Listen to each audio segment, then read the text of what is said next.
नमस्कार प्यारे साथियों, कैसे हैं आप सब। उम्मीद करते हैं अच्छे होंगे और आप लोगों की तैयारी अच्छी चल रही होगी। अभी ढेर सारी बिहार में भर्तियां हैं और सेंट्रल में भी बहुत सारी भर्तियां हैं और आने वाले चुनाव के बाद ढेर सारा चुनाव जो बिहार जो लोकसभा का चुनाव चल रहा है उसके बाद ढेर सारी वैकेंसियां देखने को मिलेगी। उसी में से एक वैकेंसी है जो मिनी आईएएस के नाम से जाना जाता है। अगर आप उसमें जॉब कर लिए तो आप अपने आप को मिनी आईएएस का दर्जा दे सकते हैं, कह सकते हैं कि हम मिनी आईएएस है, क्योंकि मिनी आईएएस की तरह ही एक सुविधा उसमें भी मिलता है। सब चीज का, रहने से लेके खाने पीने और सचिवालय में बैठने का। जी हाँ, उसी भर्ती के बारे में हम बात करने जा रहे हैं। वो भर्ती है बिहार सचिवालय सहायक एएसओ का जो पोस्ट है, उसी के बारे में बताने जा रहे हैं। वीडियो पर अंत तक बने रहिएगा, तभी सभी जानकारी आपको मिल पाएगी। और एक बात बता दूं कि जो भर्ती अब आने वाली है, भर्ती कब आने वाली है ये भी बताएंगे। और भर्ती में कितनी पोस्ट है, मेरे पीछे आप पोस्ट देख रहे होंगे, बोर्ड पे लिखा हुआ है कि 2400 प्लस आने की संभावना है। इससे ज्यादा ही आएगा, इससे कम नहीं आएगा। हाँ दोस्तों, अगर आप बिहार एसएससी की पिछली बार जो तैयारी कर रहे थे और उसमें सफल नहीं हुए तो ये आपका दोष नहीं है। आपको अभी तक कहीं ना कहीं जॉब मिल सकती थी, लेकिन कुछ राजनेताओं के कारण, कुछ चोट्टा नेता के कारण जो है आप लोगों को या हमको या किसी को भी अपनी निजी स्वार्थ के मामले के कारण जो जनता के हिस्से खेल जाता है। अभी बताइए, कुछ दिन, आज से 4 महीना पहले भर्ती आने वाली थी, रोस्टर क्लियर था और उसके बाद क्या हुआ, उसके बाद फिर रोस्टर तैयार होकर आया, वैकेंसी आने वाली है, लेकिन वापस भेज दिया गया आरक्षण के लिए। खैर ये तो बात हम मानते हैं कि आरक्षण जो था वो जो जनसंख्या था उसके अनुपात में देना जरूरी था, इस बात को मानते हैं।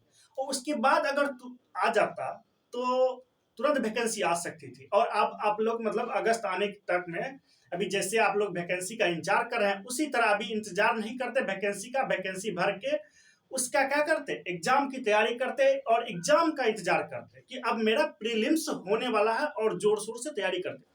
लेकिन ये कुछ नेताओं के कारण, जो कुछ नेता बिहार में, उनके कारण वो अपना सत्ता का फेरबदल कर लिए, जिसके कारण सरकार बदल गई और ढेर सारे परिवर्तन आ गए। अन्य अन्य विभाग जो था, जो भी विभाग था, अन्य अन्य लोगों को पहले जिसको था उससे बदल बदल के मिलने लगा, उसके कारण भर्तियां लेट होने लगी।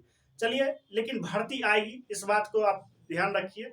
हाँ, और इसके बाद पिछली बार जो छूट गए थे तो उनको तकलीफ होती होगी, क्योंकि उनका जो मित्र था, सहपाठी था, वो कहीं ना कहीं सचिवालय में जॉब कर रहे हैं, उनका फोटो देखते होंगे, उनका जो ट्रेनिंग विपर्ड में चल रहा था वो सब देखते होंगे, तो उनको भी लगता होगा कि काश हमको भी हो जाता।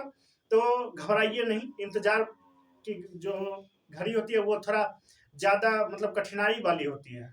कहा जाता है कि रात कितनी भी गहरी हो, सुबह तो होना ही है। यानी कि रात कितनी भी गहरी और लंबी होगी, लेकिन कभी ना कभी सुबह होगा ही।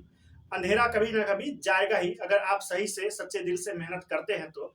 आइए बताते हैं कि बिहार एसएससी का जो सीजीएल का 2024 का भर्ती है, ये सब चीज तैयार होके आ चुका है। जो प्रमोशन का पोस्ट है उसको भी तैयार कर दिया गया कि किनको प्रमोशन से भरना है। एसओ का जो पोस्ट है तो उसमें एसओ जो है उनको प्रमोशन से कैसे, कब कितना सीट को भरा जाएगा और कितना सीट पर जो खुली प्रतियोगिता का आयोजन किया जाएगा, उन सबों को देखिए। कुल मिला के आप लोगों के बीच एक पीडीएफ वायरल होता होगा, कहिएगा तो हम उस पीडीएफ को आप लोगों के बीच ला के रख देंगे, यूट्यूब पर देख लीजिएगा। अगर नहीं देखे हुए हैं, अगर आप सीरियस कैंडिडेट हैं बिहार सचिवालय को लेके, तो आप पक्का देखे होंगे। और बिहार सचिवालय ही एक ऐसा बिहार में जॉब है जो जनरल कंपटीशन में सबसे बड़ा है, वन लाइनर एग्जाम में जो सबसे बड़ा है। और इसमें आपके नाम के अंत में या शुरू में जो भी जिधर लगाना चाह रहे हैं, पदाधिकारी नाम जुटेगा। पदाधिकारी जिससे आपका नाम है उसमें पदाधिकारी एएसओ असिस्टेंट सेक्शन ऑफिसर फलना कुमार, मतलब ऐसा करके आपको ऐसा मौका मिलता है। और बाकी किसी भी जॉब में ऐसा मौका नहीं मिलता है। देखिए, जो बिहार एसएससी सीजीएल की जो भर्ती है वो 2024 में आने वाली है। और ये भर्ती कब तक आपको देखने को मिलेगी, ये भर्ती जो है अगस्त अगस्त तक, अगस्त से सितंबर, सितंबर नहीं जाएगा, जुलाई इसको मान के चलिए, जुलाई जुलाई से अगस्त तक इसकी भर्ती को देखने को मिलेगा। और इसमें जो पोस्टों की संख्या थी, जिसमें जो पोस्ट की संख्या थी ये 2400, ये प्लस ही होगा, इससे कम नहीं होने वाला दोस्तों, ये इससे प्लस ही होगा। उसके बाद इसके साथ और देखिए अगस्त में आएगी। देखिए अगस्त में आने का इसलिए संभावना है कि जो बिहार में जो अभी उतार चढ़ाव सत्ता को देखने को मिल रहा है कि कोई नीतीश कोई तेजस्वी कर रहा है, तो सब स्वाभाविक बात है कि अपने पक्ष में कोई भी चाहेगा कि हम स्टूडेंट को कर ले, विद्यार्थी को कर ले, जनता को कर ले, कोई भी। अभी विधानसभा का चुनाव बाकी है, तो उसके चक्कर में अभी भर्ती भी देगा और जल्दी से जल्दी इसको संपन्न भी कराएगा। क्योंकि देखिए अभी अगर मान लीजिए इसको 2400 जो पोस्ट है, इसको अगर अभी लेट से भर्ती करेगा, मान लीजिए 2400 पोस्ट जो है, तो इसको अगर लेट से भर्ती करेगा तो क्या होगा? लेट से भर्ती करने के बाद विधानसभा जो जुलाई मार्च अप्रैल के आसपास जो विधानसभा का जो चुनाव है, उसके बाद अगर जॉब मिलेगा स्टूडेंट को,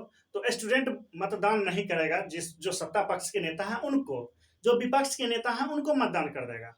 तो चाहेगा जो स्टूडेंट जो भी राजनेता हैं, वो चाहेंगे कि उनके कार्यकाल में जॉब मिले, वो अपने हाथों से ज्वाइनिंग लेटर जो है विद्यार्थी हैं उनको दे, जैसे इस बार हुआ था कि अपने हाथ से, ताकि श्रेय जो है उनके सरकार को जाए, उनके व्यक्तिगत मामले में, मतलब उनके व्यक्तिगत रूप से पड़े कि ये सरकार में हमको फलना आदमी, फलना जो मुख्यमंत्री थे वो हमको रोजगार दिए, ठीक है। तो इसलिए बिहार विधानसभा का जो अभी जो भर्ती आएगा उसमें जुलाई से अगस्त तक में भर्ती पक्का आएगी। और आने के बाद दोस्तों इसको क्या करेगा, दिसंबर में इसको मान के चलिए कि अगस्त में आ गया, सितंबर अक्टूबर नवंबर के लास्ट में इसका प्रीलिम्स हो जाएगा। और जनवरी के लास्ट या फरवरी के आसपास इसका क्या हो जाएगा, फाइनल मेंस हो जाएगा। और मेंस उसके बाद इसका जो ज्वाइनिंग प्रोसेस होता है तुरंत होता है दोस्तों, इसमें टाइम नहीं लगेगा क्योंकि तुरंत चुनाव होगा, उस चुनाव से पहले उस सबको ज्वाइन करा देगा। और एक चीज और बता दें कि बिहार एसएससी सीजीएल का जो भर्ती है वो ग्रेजुएशन लेवल का होता है। ग्रेजुएशन आप किसी भी सब्जेक्ट से किया है, किसी भी, अगर आपके नाम में बी मतलब ग्रेजुएशन किया है, अगर बी लगा हुआ है तो आप फॉर्म भर सकते हैं, जैसे बीए, बीएससी, बीकॉम ये सब कर सकते हैं। तो इसका फॉर्म आप बस डालिए। और इसका सैलरी जो है, इसका सैलरी कम से कम 75,000 70,000 के आसपास रहती है। पटना शहर में रहने का मौका मिलेगा। और अन्य पोस्ट, सभी तो नहीं लेकिन अन्य पोस्ट जो अच्छा रैंक है वो पटना शहर में, और कुछ जिनका थोड़ा कम ज्यादा रैंक आता है तो अन्य शहर में ही मिलता है। जैसे आपको मतलब कलेक्ट्रेट में मिल जाएगा, जिला समाहरणालय में मिलेगा, लेकिन आपको बढ़िया पोस्ट बढ़िया जगह मिलेगा। बाकी आप लोग कैसे तैयारी कर रहे हैं इसको कमेंट जरूर करिएगा। जय हिंद।